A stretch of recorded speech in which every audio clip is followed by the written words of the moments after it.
हाँ तो मेरे रसियों के प्रेमियों, एक नई भैरवानी। अब धीरज भैया क्या कह रहे?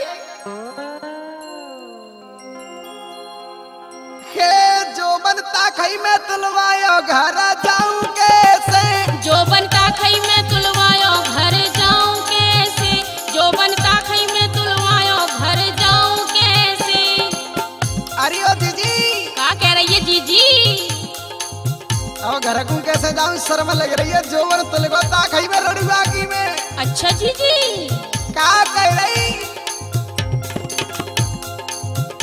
जो बनता खई में तुलवायो घर जाऊं कैसे, जो बनता खई में तुलवायो घर जाऊं कैसे, जो बनता खई में तुलवायो घर जाऊं कैसे। क्या बात है?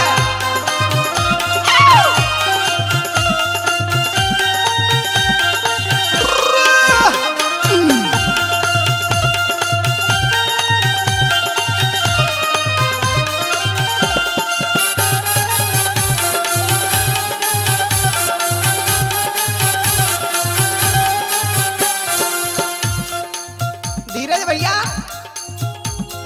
के हंसराज जी की मोबाइल पे आते हैं भारी फोन, और रसिया तो हमें रामधन के दे दो, वो रसियों के हैं डॉन। हाँ जमे भी क्या है। कह रही?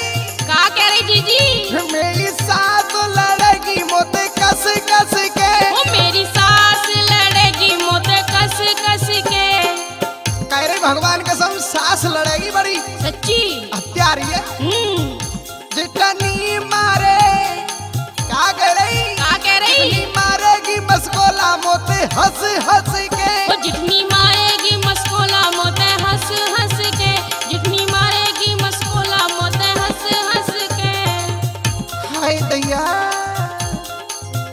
नारो फोकट में खुलवायो घर जाऊं कैसे, जो बनता कहीं में तुलवायो घर जाऊं कैसे।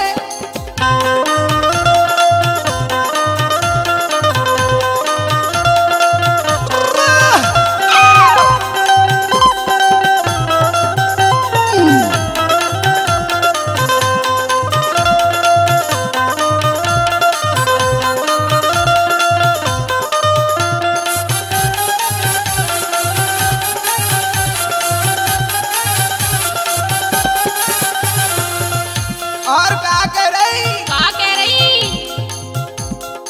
बता रही हो बहना सुन लो, और कौन कौन लड़ेंगे? कौन कौन लड़ेंगे जीजी? मोती तो रानी लड़ेगी दारी डट डट के, वो मोते दौरानी लड़ेगी दारी डट डट के, मोती तो रानी लड़ेगी दारी डट डट के। वो मोते दौरानी लड़ेगी दारी डट डट के। और कह रही धीरज भैया क्या कह रही? कि वो ननद ना, वो छोटी सी हाँ है, वो चलमत चीज जानेगी वो नहीं मानेगी। अच्छा हाँ छोटी ननद देगी डंडा मुंह में हट हट के, छोटी नंदल देगी डंडा मुंह में हट हट के, छोटी नंदल देगी डंडा मुंह में हट हट के।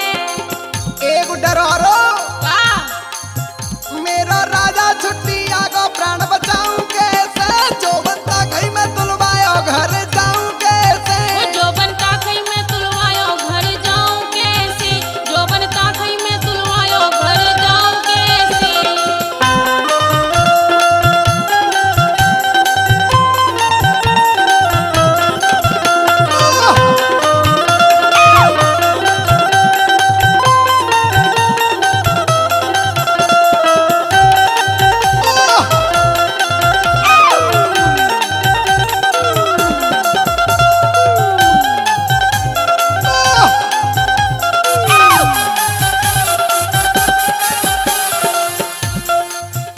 और क्या कह रही? क्या कह रही जीजी? कह रही बहना सुन ले, कह दी मोकू रामन सुना बे रसिया बेरी हंस हंस के, मोकू रामधन सुनावे रसिया बेरी हंस हंस के, मोकू रामधन सुना बे रसिया हंस हंस के। मोकू रामधन सुनावे रसिया हंस हंस के। मैं तो हाल पटाई जाने नच नच के, मैं तो हाल पटाई जाने नच नच के, मैं तो हाल पटाई जाने नच नच के। मैं तो हाल पटाई जाने